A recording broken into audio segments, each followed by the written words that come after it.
All right, everyone, welcome back. Hope you had the opportunity to grab some lunch and settle in for some of our afternoon discussions. So really pleased that our keynote speakers and several of our colleagues have joined us for this afternoon panel. I'm just going to set some of the stage here and let Jim take it away. So Jim Martin has generously agreed to chair this panel on behavioral health, which is the theme of today's conference. Several of you know Jim already from his work in the community. He is a community organizer, an advocate for vulnerable populations in Delaware. Jim Martin also serves as the council chairperson for the Governor's Advisory Council of the Division of Substance Abuse and Mental Health. And for those of you who heard Bowen and Loretta's comments this morning about the key, I think you'll agree Jim's got the key. He carries several of these with him, and he really has that voice with him. And so I want you to help me in welcoming my friend Jim Martin to the stage here. Thank you. Thank you. Thank you. Thank you. Thanks, everybody. I appreciate being invited to this wonderful event. We have some very awesome people on our panel today. Rita and I go way back, 2008, I think. And then Jerry was at a legislative hall meeting one time, and I was trying to talk about Oxford House, I think, at that point. And then these awesome gentlemen, I don't know yet, but you're awesome. So. And I know I have a few friends out there, but actually this is, I don't spend too much time up in Newcastle because I live at a recovery house in Georgetown, and it's an awesome place with 11 men. We all try to stay in recovery. My sobriety date is September 2nd, 2008. So thank you. And I remember when I was invisible at Rodney Square for a while, when I found myself to a sober bed, that's when my life really changed and got a lot better. And it's been getting better ever since. And now I think it's 2017, I think, right? So I made it this far. So anyway, let's get started. This is behavioral health. I've been a behavioral problem for a long time, and I want to stay healthy. So let's figure this out. So we do have some questions, and I know Jerry, how this is going to be. It's a free-flowing conversation, and I'm going to pose a question to the panel, and then let them tee it off. So here we go. We have two questions from Jerry. We'll start off right there. What are the priority issues for patient-centered outcomes research in behavioral health? So, since you asked the question, Jerry, why don't you start? You go first. So, I was doing a little research about comparative effectiveness research and patient-centered outcome research. And I came across a white paper from the Agency for Healthcare Research and Quality, and they used a forum of stakeholders to really try to identify what the priority issues were for behavioral health research. And some of the things that really rose to the top had to do around research methodology, more so than the individual topics for research. How do you do comparative effectiveness research in behavioral health? A lot of the big studies that have been done in recent years in behavioral health have used comparative effectiveness research, things like the CATIE study, the STAR-D study, STEP-BD, and then the last one was the PORT study.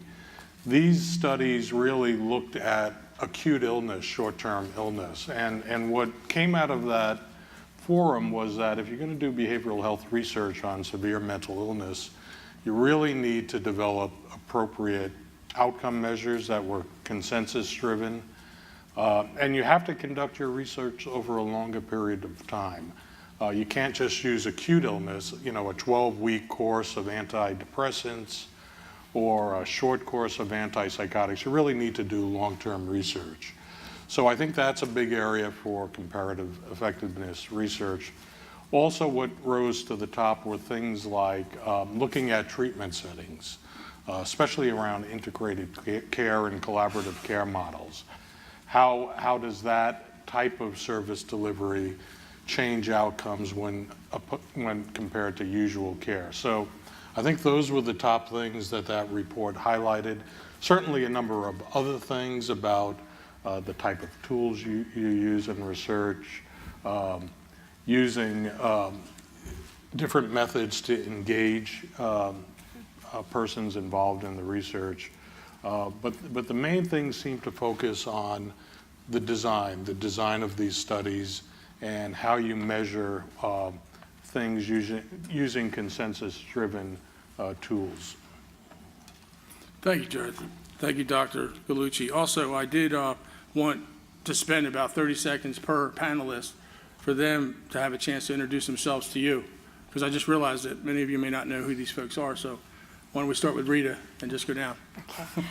It's a real honor to be here. I'm Rita Landgraf, and formerly I was the Cabinet Secretary for the Department of Health and Social Services here in Delaware. Thank you.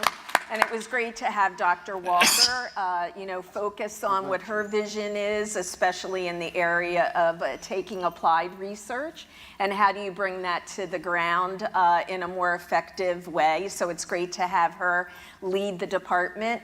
I am now actually here at the University of Delaware as a professor in practice, as well as chairing or directing the UD Partnership for Healthy Communities, which will focus on aligning not only the research that is done here, but also anything to do with health that goes on across colleges here in the university. We want to be able to look at how do we get better public health outcomes for all. So not only the alignment here at the university, but across all our sectors, because we know that here in Delaware, even though we have pockets of innovation occurring, our overall health for our population is actually below average that of any other state within our country. So indeed, we have more work to do.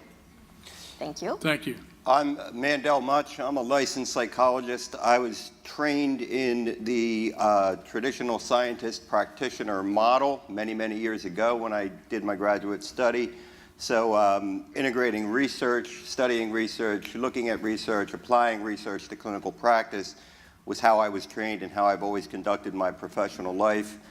For the past 31 years, I've worked almost exclusively with individuals with primary substance use disorders or individuals with co-occurring substance use and psychiatric illness.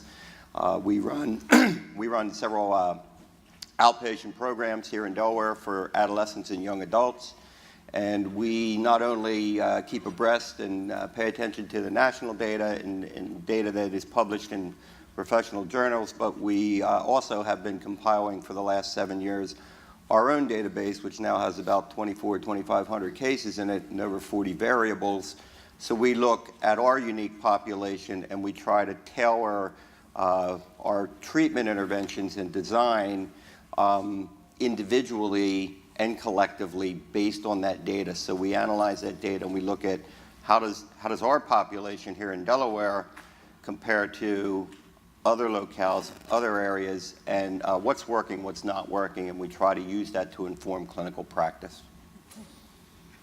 I think you've heard from me, so, but very quickly, for people who just came in, my name is Bowen Chung. I'm a child and adolescent psychiatrist by training, work in LA County, but also do a lot of research in community-based story research around depression, increasingly interested in as everybody is, around social determinants, but particularly the financing of healthcare and social services across state and local budget lines to improve health. So that's where I've been going with that. And Loretta's been my mentor for 15 years, and we've been engaged. She still hasn't said yes. And I'm not going to this week. I'm holding myself available so maybe another suitor will come along. My name is Loretta Jones, and I am a community activist by training. I have been working in communities for most of my life, doing some good things and some things that are not so great. But I think the biggest thing that I've done in my life is I've made some changes in the way some things are done. At Charles Drew University of Medicine and Science in Los Angeles, we have developed a community faculty track where we have brought community folks to the table so that they can be a part of a system that trains physicians and nurses and other healthcare providers on how to work in communities and become really engaged in communities and how to immerse themselves in communities, how to work safely in communities. I also am the founder and President Emeritus of the African American Alcohol and Other Drug Coalition that was founded in 1992 to work with communities that have problems with substance abuse and who are not in the mainstream. So the programs are not in the mainstream. The other thing that I am, I think, probably most famous for is I've been at NIH probably more than any person I know teaching community engagement. I've been there like 15 times to do community engagement activities with the NIH and the NIMH and the environmental health people and the cancer people. All keep going back and saying the same thing over and over and over again, hoping for change. So that's who I am. I run an agency in Los Angeles called Healthy African American Families, which I am the founder of. I love communities. I could talk about the one thing that's most important to me is what they call the grassroots people. And you know who the grassroots people are, don't you?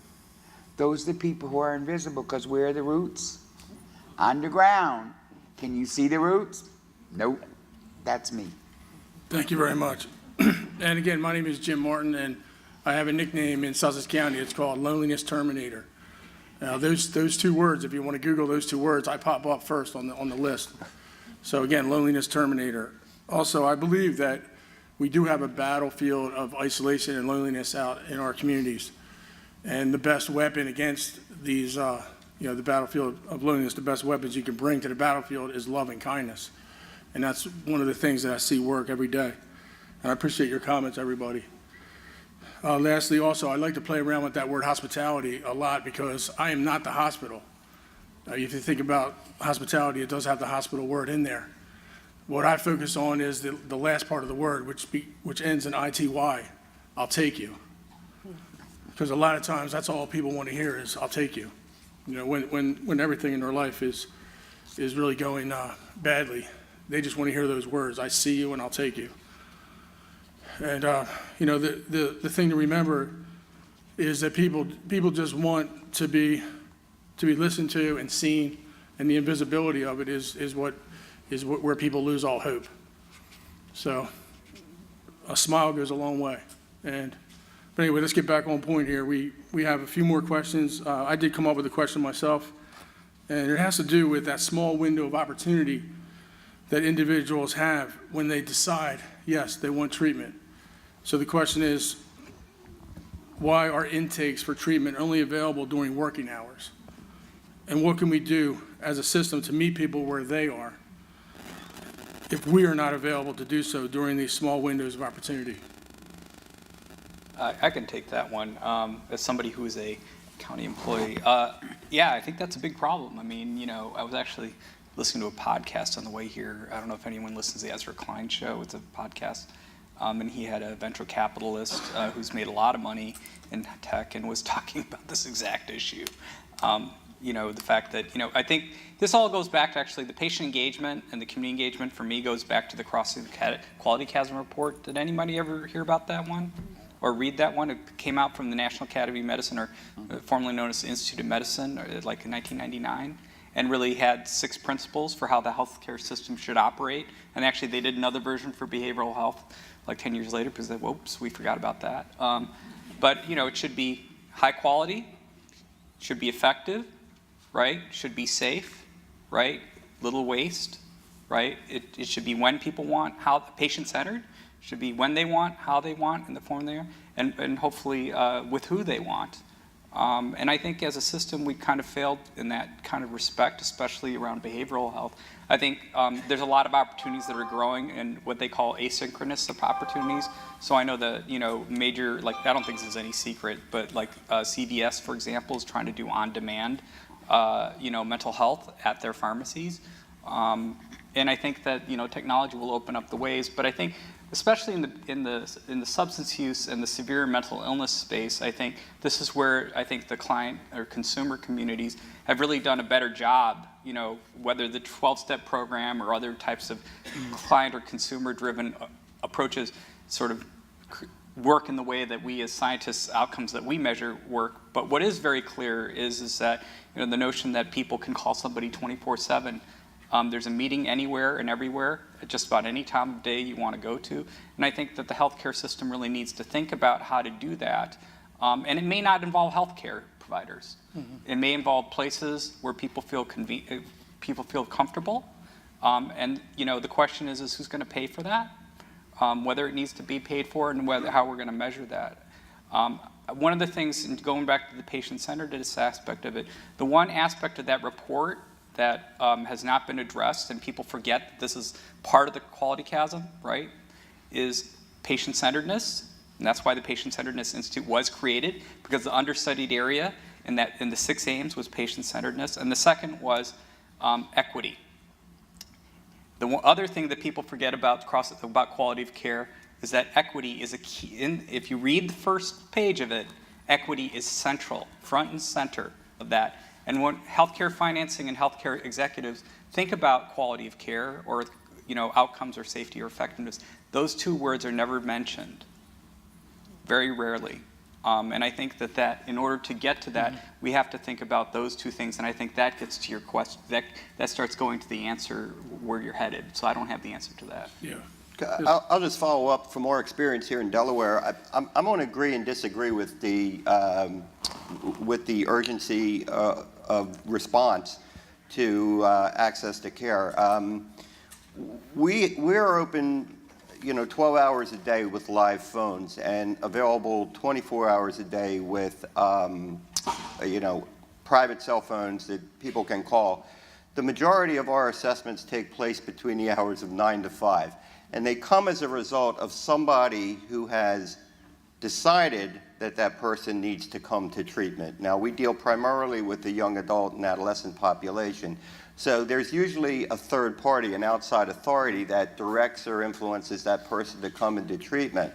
I think the other places that have a unique opportunity are law enforcement and the Department of Corrections, because folks, and certainly emergency rooms and acute care psychiatric facilities, where I think we are doing, I think, a much improved job in assessing individuals with substance use disorders, and have some opportunities and some programs particularly within the Christiana Care Health System to identify and try to refer, engage individuals with substance use disorders who could be coming in for a non-substance related issue entirely. But in our experience, it's typically someone else's decision that person is in my office and in my door. It's not often the person decides that today's a good day to stop using drugs, or maybe it's a good day to get sober. It's usually a consequence of something that's happened outside of them or somebody else's insistence. Thank you. Hey, Rita. Why don't you go, Jerry? I just wanted to give a shout out for technology, because I think more and more e-healthcare is going to be utilized, and people will have more access to services through the use of technology. I think, you know, we're seeing virtual communities develop in the evenings where people are able to come together, find out about resources.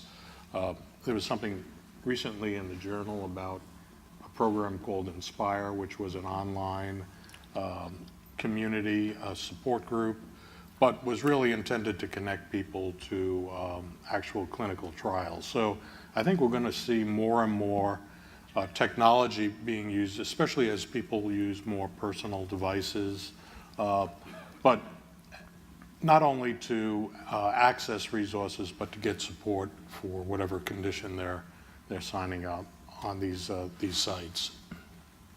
I think in Delaware specific that we have made some inroads over, you know, a period of time, largely because we were facing and continue to face an epidemic. in the disease that we know of, addiction. We hear a lot about first the opioids that led to the heroin addiction. But as I said, you know, if we had a magical wand and could get rid of all the heroin on the streets or even the opioids, we'd still have the disease of addiction. So it is addiction that's the epidemic. And I know when I was faced as the cabinet secretary to address what was happening across our state and ultimately across our country, we first had to look at how do we build our capacity, because we knew that whenever people would want to come into care, we just weren't equipped to actually deliver that care based on the fact that we had limited resources to advance that system of care. So over the past couple of years, we were able to get additional funding to build our capacity, but at the same time, when we looked at our system in the area of addiction, it was quite antiquated, and we needed to advance from that perspective as well and build a variety of levels of care, because everybody comes to this disease differently. Their support systems are different. We recognize relapse goes along with this disease. In years past, we would actually provide a punitive solution. We would punish people for relapsing. It's the only disease that we approach from that lens. And so we were starting to really look at how do we not only advance from our capacity, but how do we build levels of support that will really start saving lives, for one, but then actually support people in their journey and recovery to the point where they'll actually thrive in their life, not just merely survive. So I think we have made some tremendous inroads, largely because of the citizens of Delaware, the individuals themselves who are in recovery, their family members who have lost lives. When we think about community and engagement, we really do have to not only involve the community, but listen to what that community has to say. I owe a great deal of gratitude to the individuals who really shared their stories with me in order to start looking at how do we advance that system of care and order that when somebody's ready, we're ready to actually support them, because there's nothing that is more of a disservice than to turn somebody away because we're not equipped to provide that level of service. Yes, that's right. I agree. go back to one of the basic tenets of trust. Where are the trusted spaces? If there's not a trusted space, you're not going to have anything. The other thing is, why do we not tell the truth and talk about the social determinants to health, social determinants to mental health, social determinants to substance abuse? Because it is housing, it is income, it's poverty, it's safety in communities, and it's where services are provided. If the services are not there, then you cannot ask someone to go someplace where it's not. If the services are not located where their need is, if I have to travel 5 miles, and 5 miles is like going from here to the Washington Monument, that's not 5 miles, it's a lot more miles, but to me it may feel that way. So we have to place things in communities where they're accessible, and we have to make sure that these centers or these places are trusted, and we have to tell the truth. And the truth is that it's not just substance abuse by itself. We must talk about the social determinants to health. Well, and I guess to get back to the truth, as somebody who's worked with, I actually helped design the prenatal care for the Department of Health Services in LA County, which does the physical health portion. Because I do a lot of adult chronic disease management. And the big thing is why would anyone want to go to a formal health system if you're going to get your kids taken away, right? Why would I ever want to talk about that?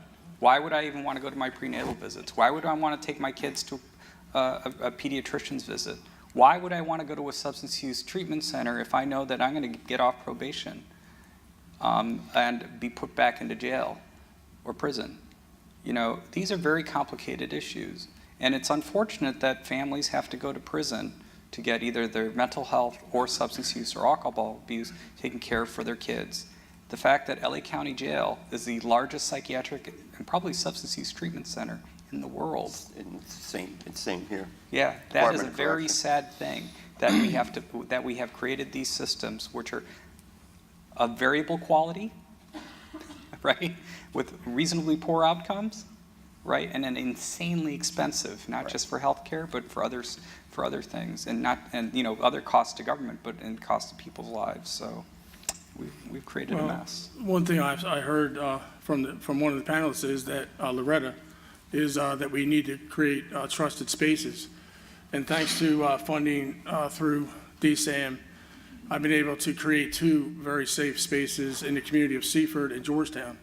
I'm the director of a program called the ACE Peer Resource Center, Acceptance, Change, Empowerment. It's a drop-in place where people can come, no questions asked, they can come right in, and we start with, are you thirsty, are you hungry?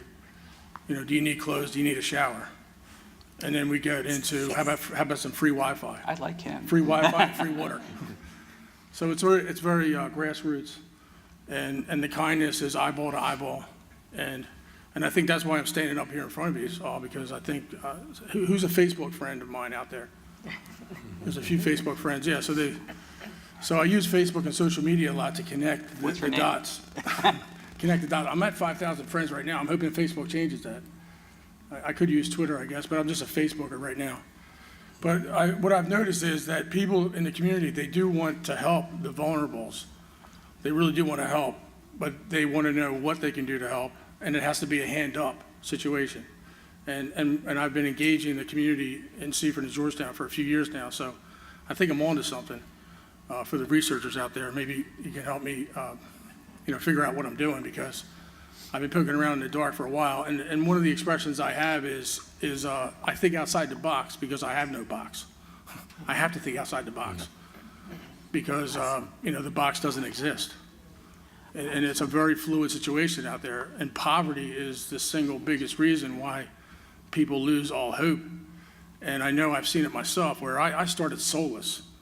Hopeless is actually a good place. Soulless, pointless, and reckless is where we have to navigate from, and then get them over to hopeless, where surrender is in the hopeless area, and that's when we can actually help them.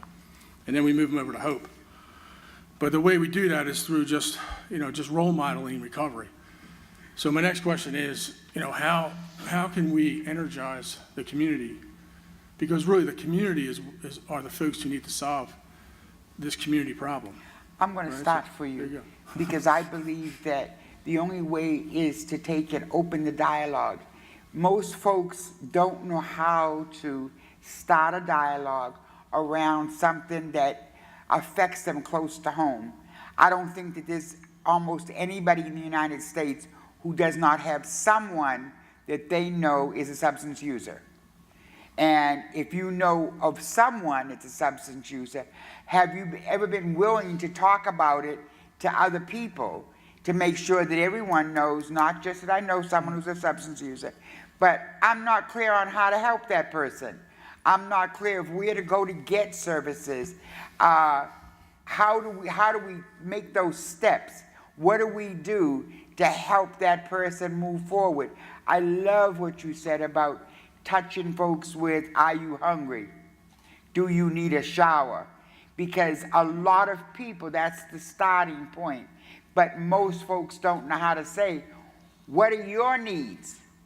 So that we can make changes. And then the second most important thing is that we have to get agencies to actually say, put up on their wall, do something that says, I'm a safe place. You can come to me. I don't care whether you're the person who's using or you're the person who knows someone that's using and you need help, let's talk. That's where you go. We can't expect other people to come in and help us. We must do the work ourselves. We can't expect money to come to treatment until we treat the system ourselves. So I push for that. And I'm not a Republican. You are? Just to follow up, darling. Jim, we've been in Georgetown for over 20 years, and when we opened down there, We met with a lot of local, providers, hospitals, the mayor of the city, the council person, or the representatives, and we started talking about accessing communities. And those of you who know Sussex County, it's our biggest county, and it's as diverse as can be from the beaches all the way to Del Mar. They would talk about accessing communities, which meant putting a telephone line in and a paved road. That was like, so far, we were talking about accessing in the way we thought of it up here. So we had an awful lot to learn about the disadvantage, the poverty, the barriers to care. Transportation still remains a difficulty down there for us. So what we did was we brought treatment to kids and families outside of the clinic. So we provided services in the home, in the school, any hours that was needed. Now, you have to build trust to be welcomed into someone's home. So it's a lot, and you have to be able to offer assistance when the heat's not on, or the water's not running, or there's no food in the refrigerator. So yeah, we're there because Johnny got arrested on a charge of possession of marijuana, and he's been smoking weed and drinking and doing other things for some time. But the problem is way more complex than that. The substance use is an expression, it's a symptom of what's going on systemically for that family, for that neighborhood, for that community, for our state. So it gave us an opportunity to engage folks in a very intimate level, not that you can get in an office when you work with somebody in their homes and you see how they live and you become welcomed into that, and then you can truly affect change. But those were the barriers. There weren't even roads and telephones in certain areas that we were going to when we first started.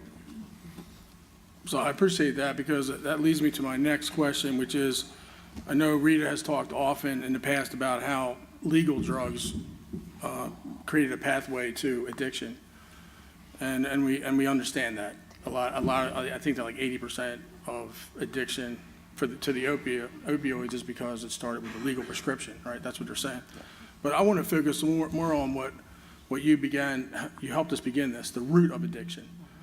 I would like to hear from the panel of experts about what you feel is the root of addiction. Is that a good question?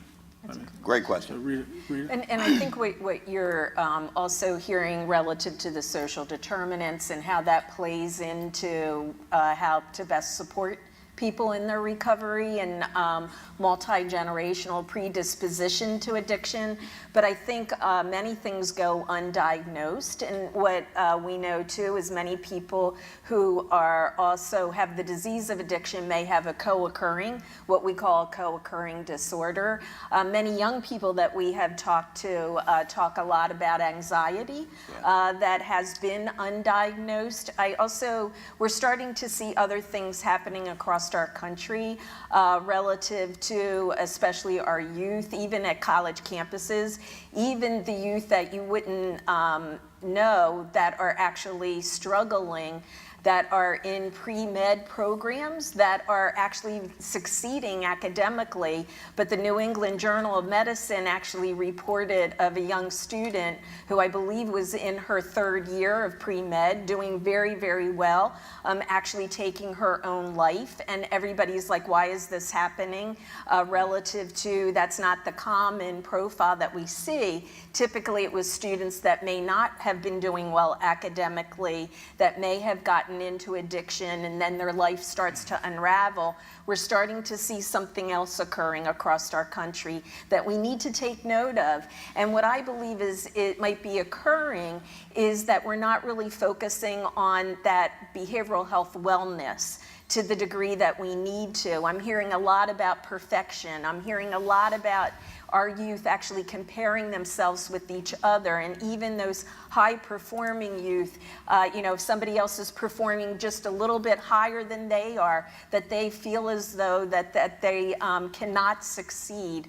So I don't know really what's occurring in our society, but I believe that we all need to take note because it's not the traditional profile that we once saw. It's actually another profile that's starting to occur on the scene.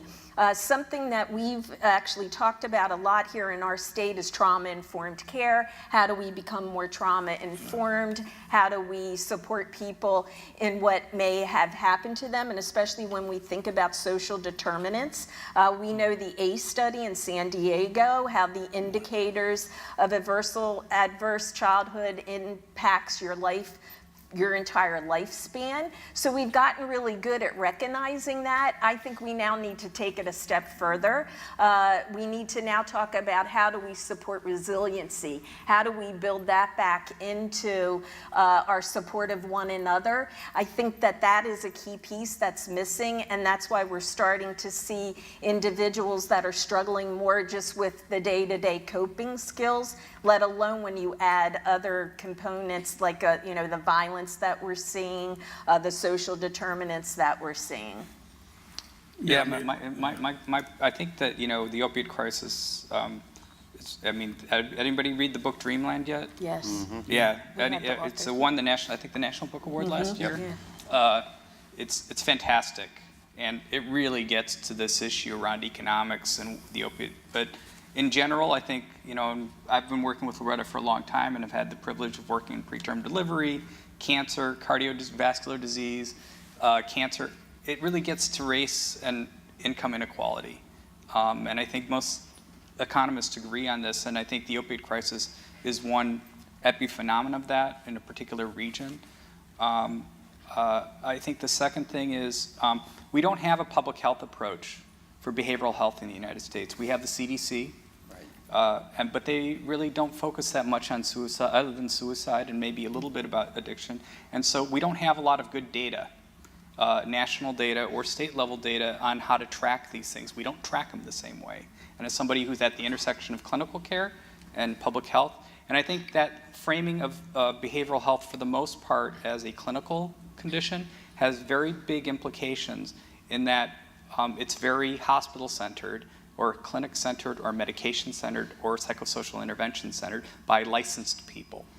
And I think really to make an impact, at least, I can't fix poverty now or probably ever, but as a clinician or somebody who thinks about public health, it'd be really great if a state or a number of states would try to take a really big public health approach to this in the same way that you would do with cancer or the same way you would do with cardiovascular disease. We should have the ALLHAT study or the Framingham study for behavioral health. No one's done that, and there's no will to do that.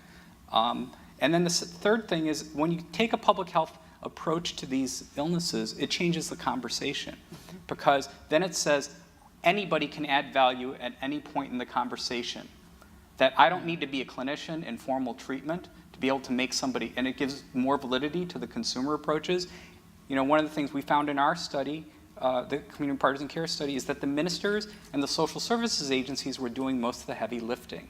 And it was taking what they were already doing as trusted people and offering the opportunity to do a little bit of screening, education, and outreach. And if you actually look at all these great collaborative care studies, if you have a couple thousand people in the collaborative care condition, if you look at naturalistic sort of use of services, they have one or two contacts on average with formal health care, and that makes all the difference. So what one does, every contact with any individual can help, maybe the single opportunities you point out. And the problem is we're not able to capture any of these, of the pluses of sort of developing the kind of approaches because we don't have the data to do so, except in sort of very expensive research studies like what we had. So I think that public health mindset's really important. Yeah, I think Rebecca. Loretta. I'm sorry, Loretta. Thank you. I think two things that I think are really important. One is pain management, learning how to better manage pain with communities. The other thing is grief recovery. People are doing drugs to relieve their emotional pain, not their physical pain. Some of them are doing it for physical pain, but a lot of people are medicating for emotional pain. And we live in a society where emotional pain is shown on television every day. We look at people who are watching shooting victims on the ground, who are worrying about their children going to school and being shot in school, or who have seen or heard of someone else's pain in that area and are suffering with it. We have to talk about openly this issue. We've kept it in the closet so long. I don't want to say anything because I might reveal that my daughter was a substance user one time, or at one time, and I don't want anybody to think that I was a bad person because she was doing something wrong, or my son got killed because he was out there buying a drug that he shouldn't have been buying. So I don't want to talk about that because I don't want anybody to think I was a bad parent, or I don't want to be a bad teacher because I saw someone in classroom who was drinking every day and had these soda bottles full of alcohol. And I could walk past them and I smelt it, but I'm not going to say anything because if I say something, what does that mean for me as a teacher? And where's my trust level with other kids if I do this?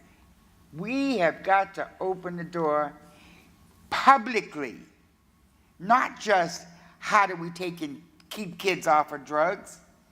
We've got to talk about why they're doing it and why we know they're doing it. Just add to it. In my training and how I try to approach my clinical work, it's really from two basic beliefs. And I ask people, you know, is it better to take the course of greatest advantage or yield to the path of least resistance? And the second one is, are you interested in finding a life worth living? Because hopelessness, despair, is at the root of most of the problems of anybody that comes before me, and it certainly fuels addiction. So I really have to confront those two things. Taking drugs, and we have a culture that says we should not suffer, we should not struggle, we should not feel pain. Take this, you'll be relieved. You know, you shouldn't have to go through any difficulty or hardship. That's not reality. But we're indoctrinated with it in a lot of different ways throughout media messages and other ways. There's two other things I think that are important, Jim, from an economic standpoint. We deal quite a bit with the local DEA and interdiction efforts. And I'm going to bring up the point of the legalization of marijuana, which I fundamentally don't agree with.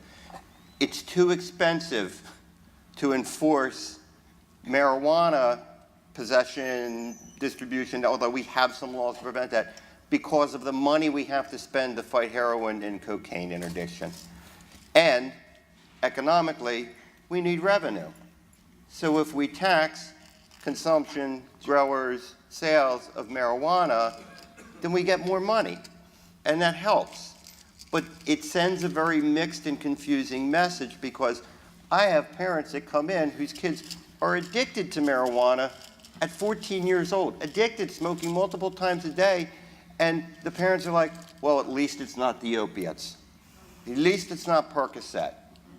So the message is getting very confusing, and economics plays a big role in some of the attitudes we have and some of the resources that we have to sort of intervene and deal. No one in the world I've ever worked with who became a heroin addict started out with heroin. Not a one. They all started out drinking and smoking marijuana. And now we're saying, smoking marijuana is okay. It's really not a problem. Even if you're underage, it's just a ticket. It's no big deal. Bad message. So now we want to transition to you in the audience. We want to hear your questions. So right now it's 1:47, and I think how much time do we have? So we have about 20 minutes for your questions, and I know Terry, Holly, and Jan are going to run the mics around. So we want to hear from you. So who would like to ask a question? We have this hand up right here. Thank you. So recently in the news this week, I saw something from Tom Price, the actual U.S. Head of Health and Human Services, mentioning in a way that he didn't feel that, medical assisted opiate treatment was the right way to go because we're replacing one substance for another.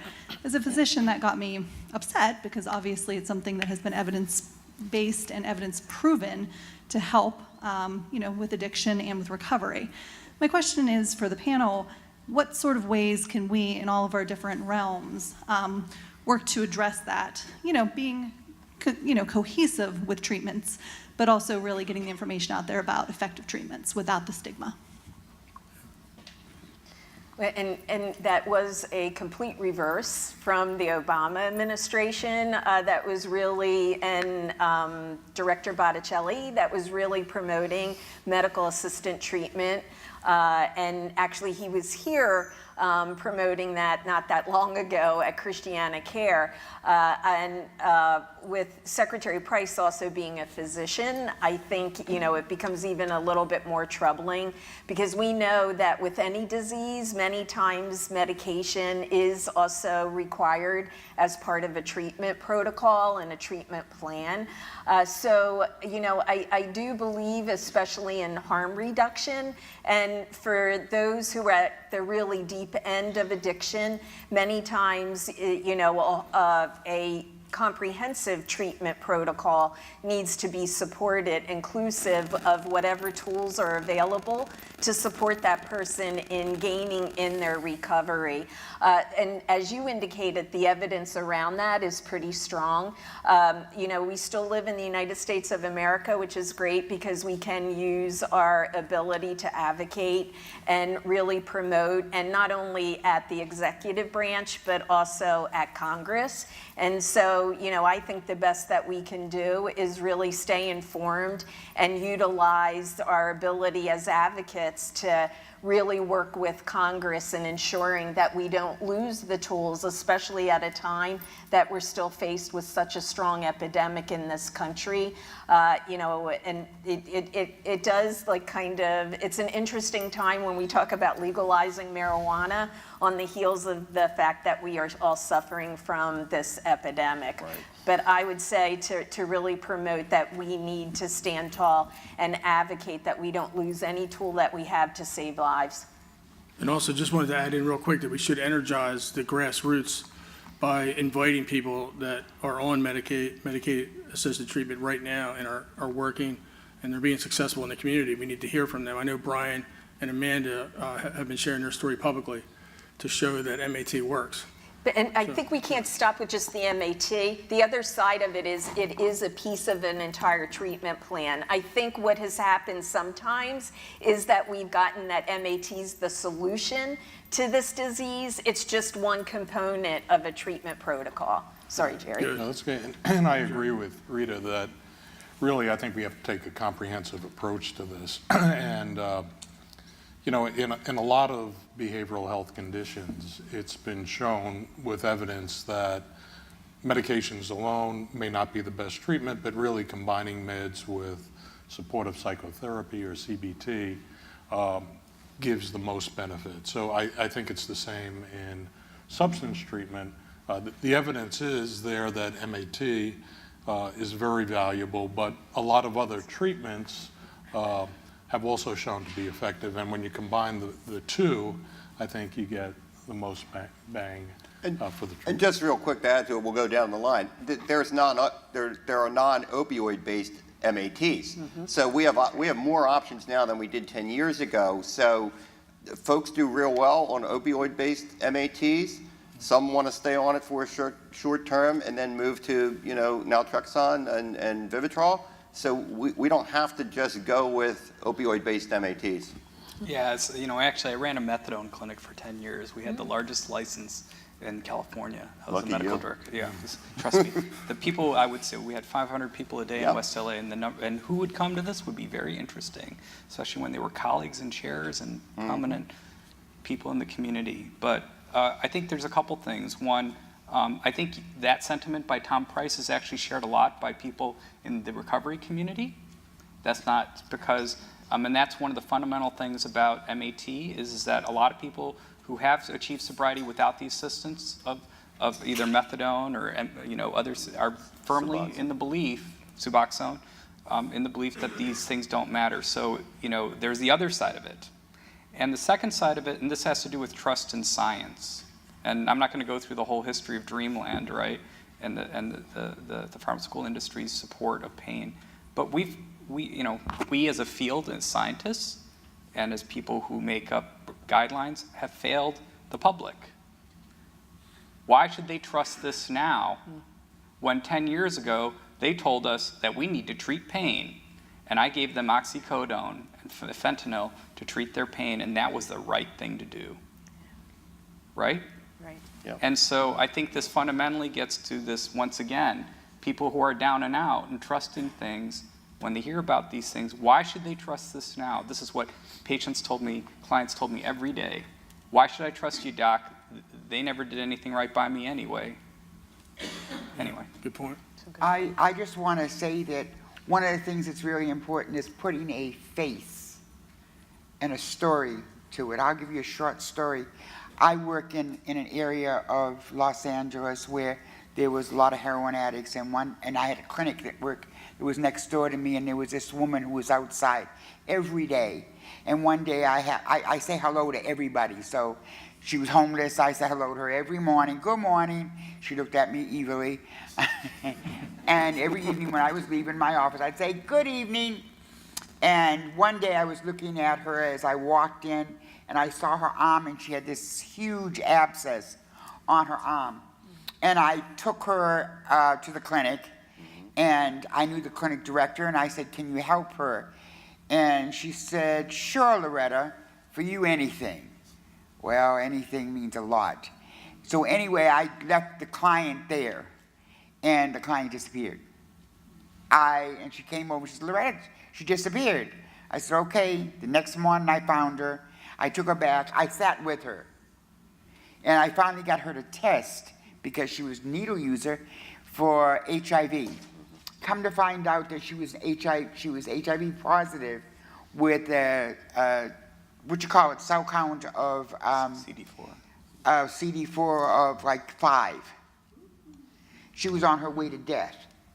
And we got her to where the clinic said, well, the person in the clinic that was treating her says, I want her to go and get detoxed. And this young woman said, if I go to get detoxed, I'm going to die. And I need to go on methadone. So they put her on methadone. But here's a homeless person.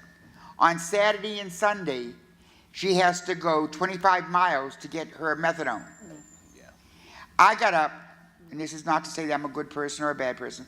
I got up every Saturday morning, every Sunday morning at 6 o'clock, went into the parking lot where she was, tooted my horn, put her in my car, and took her to the methadone center until she was capable of getting her methadone to take home with her on Saturday and Sunday.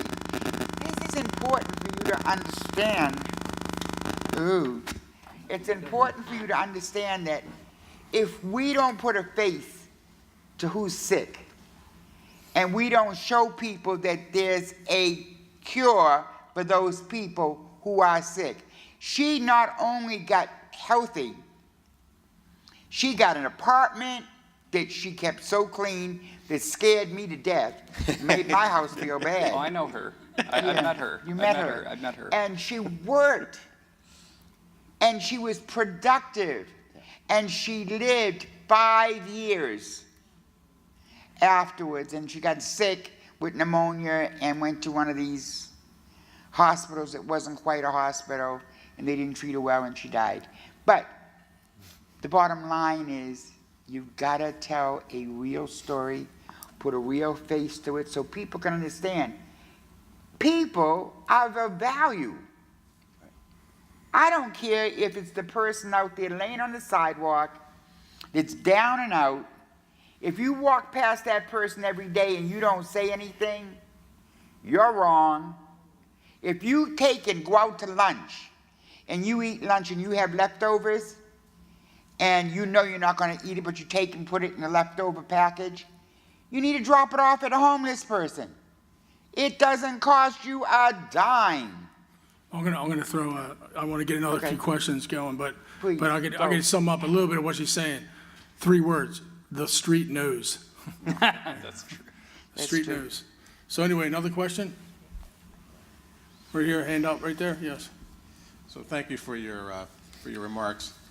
I just wanted to add another perspective or an additional perspective. So you talked about face to the story.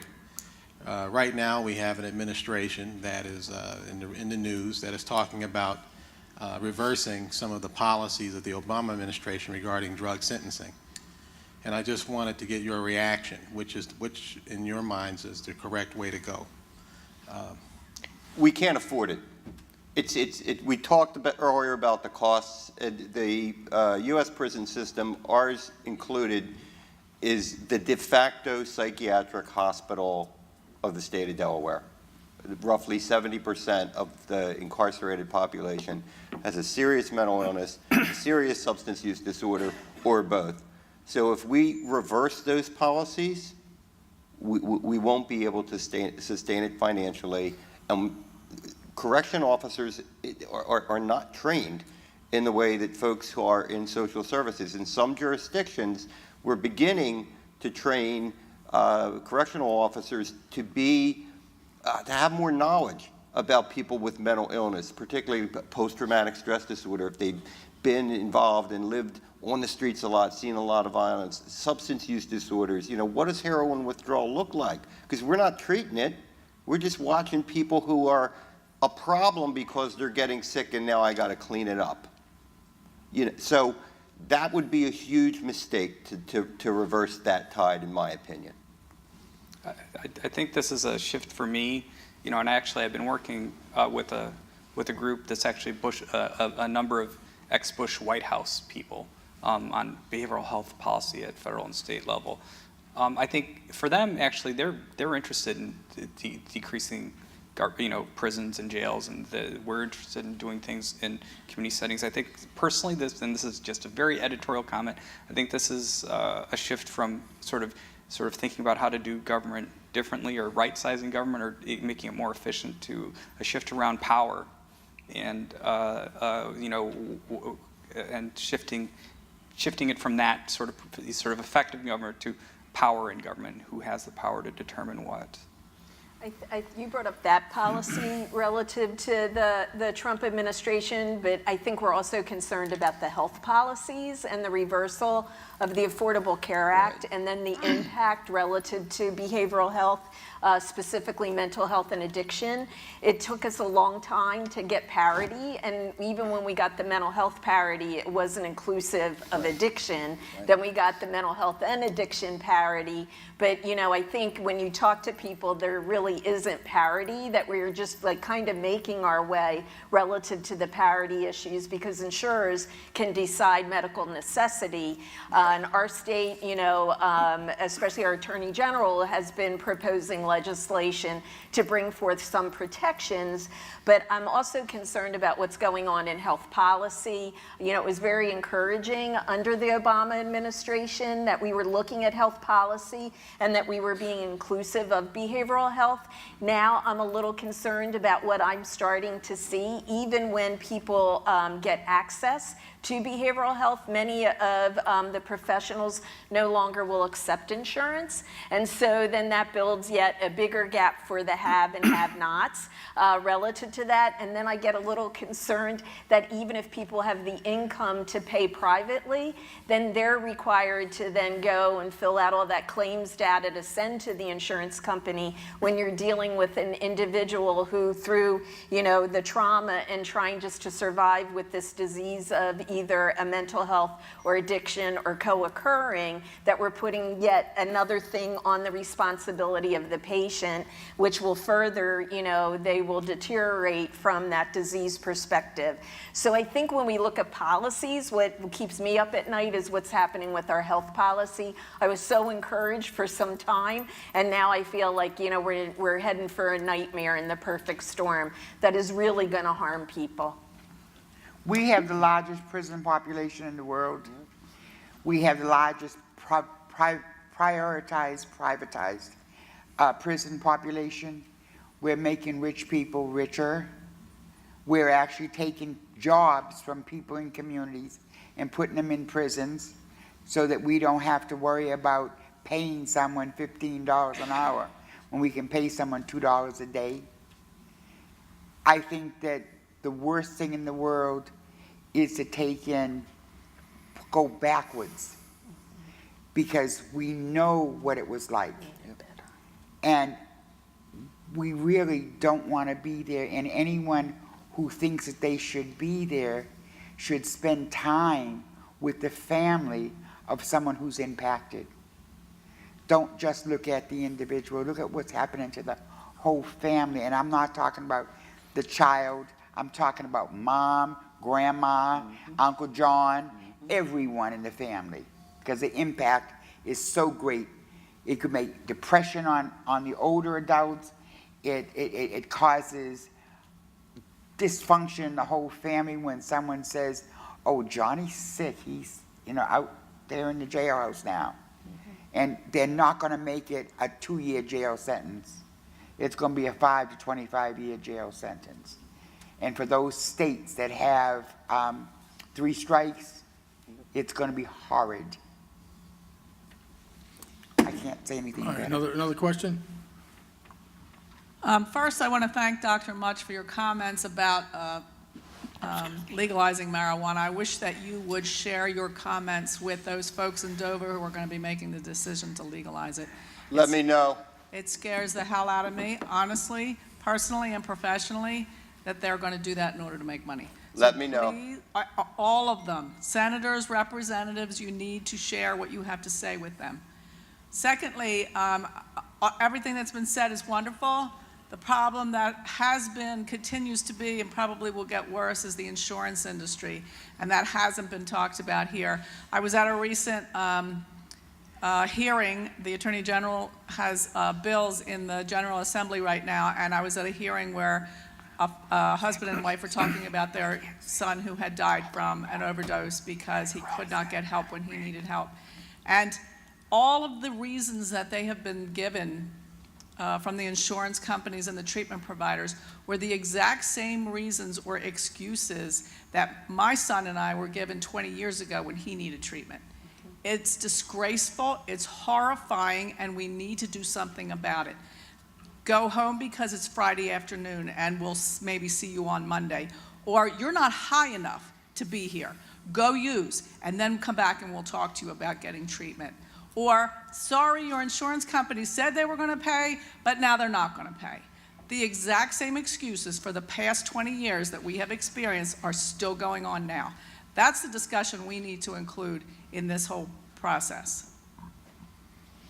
I'll start. Rita mentioned it. You know, we have huge barriers to care from third-party payers, particularly private third-party payers. I deal with it every day.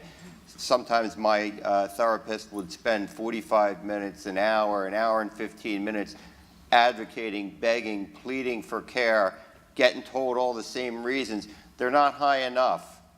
They need to be more in a withdrawal state before we'll admit them to detox.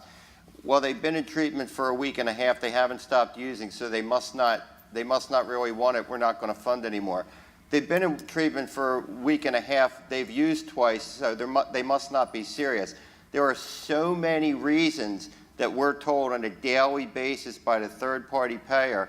The public side is way more willing and acknowledges and recognizes this disease for what it is. And most of this happened under Rita's previous watch, so we have her to thank for this. It's the private third-party payers that are really putting the barriers up for treatment on every level, not just with substance use disorders, but for everything. And we really do need to advocate for, they're in the business of making money, whether they're a not-for-profit or for-profit. They want to be able to pay their bills, and if they're private, for-profit, they want to be able to pay their shareholders. And so Aetna's pulling out of Delaware. Why? Because they couldn't make enough money last year. That's a problem. And so I think everything that we do and that Attorney General Dent is doing for us to help parity stay in place, to help access to care improve, to help ensure that these sort of willy-nilly, indiscriminate decisions around treatment authorizations and does a person meet criteria or not. I mean, That has to end. Anybody else? I agree. That's it. Oh, he agrees. I do too. I do I do too. too. Oh, All right, we all agree. All right, right now, we're out of time. One more question? One more question. Dr. Weintraub. So this has been a great discussion. And what I'm hearing here, and I'll ask one more time to go around with you all on this, is that you can't separate problems of treatment from the problems of coverage. And I wonder, hearing this, if we can really have a solution without a single payer system, that anything else involves basically a profit model. And one of the problems, of course, with a profit model is there's really, at the end of the day, no true marketplace in healthcare. I think that people in this room would think of healthcare as a right, not as a good. If it's a right, and we have to put this all together, can we do this independently of solving the problems of coverage and care together? So I've thought about this quite a bit, actually, and I think everybody knows about why health insurance happened in the United States. And everybody knows the story about that, right? World War II. We owe everything in this country to World War II. Couldn't increase wages, so they started competing on benefits, right? And that's why we have Kaiser, because it came out of Kaiser Steel. That's why I have Geisinger. So the best, and in Detroit, right? Because the best healthcare system in the United States emerged from the steel industry. And it's 20% of the U.S. economy, or close to that. And healthcare comprises about 15 to 33% of state budgets. We're all feeding at the trough, including me. This is a lot of money. And you can't get anything done when 1/5 of the economy of the federal government and 15 to 33% of state budgets are like this. It just is not going to happen, because everybody needs to make their money. The transition costs of transitioning to a single payer system in a large way at the national level, it's too disruptive. I mean, in some ways, healthcare reform, it's not reform. It was kind of gradual change in a lot of ways. In a way, the only way they were able to get it passed is because everybody made money, right? Drug companies came to the table. First thing that Obama's went to, health insurance, hospitals, and pharmaceutical companies. And what did they say? We need to make sure that we need to retain our market or grow the market. And the reason why Obamacare got passed, or ACA, is because expansion. You got 20 million new customers, right? Mostly paid for on the federal dime. Right. And, I think that, and I love the idea of a single healthcare system, but it's just not going to happen. And I think that coverage is I think that, for things that we're talking about, meaning like behavioral health, SMI, severe mental illness, substance use, what I've been really impressed with in the expansion states is that Medicaid has done probably the best job on a state level all over the country with low administrative overhead. I mean, 5%. For the contract insurers, it's probably 9 to 13% or something, not the 30% you have with, commercial insurance. Am I right? That's right. Am I? And I've never run anything, but this is. You're accurate. Yeah, I've never been in business, but and I think, but there's still that people need to make money off this, and that's just the way our system works. And I think the models, and I hope they're not taken away, but I hope the models that are developed with the Medicaid models, I think really are the most innovative and closest example of being able to create systems that will really take care of people on the margins who really need the most care in a way that's reasonably cost efficient, not just for health care, but I think coverage is going to depend on, and for people with the local state government, on the effectiveness of Medicaid in particular for decreasing costs so that healthcare won't crowd out other budget categories. And so thinking about coverage, right, is essential, and sort of addressing all the other sectors is going to be sort of the way to think about what coverage means. And I think that it just needs time to mature. I think another decade, and it's going to be the best model in the world, I think, if it has the time to mature. All right, so thank you very much for your comments. Thanks for your questions. Also, this behavioral health conversation will continue in room 119 if you want to come. Bryce Hewlett and myself, we're going to do kindness and hospitality, creating space, creating safe and welcoming spaces in the community. So if you want to attend that group, I can shout that out, right? I'm not in competition with the other. Thank you so much. Thank you. Thank you.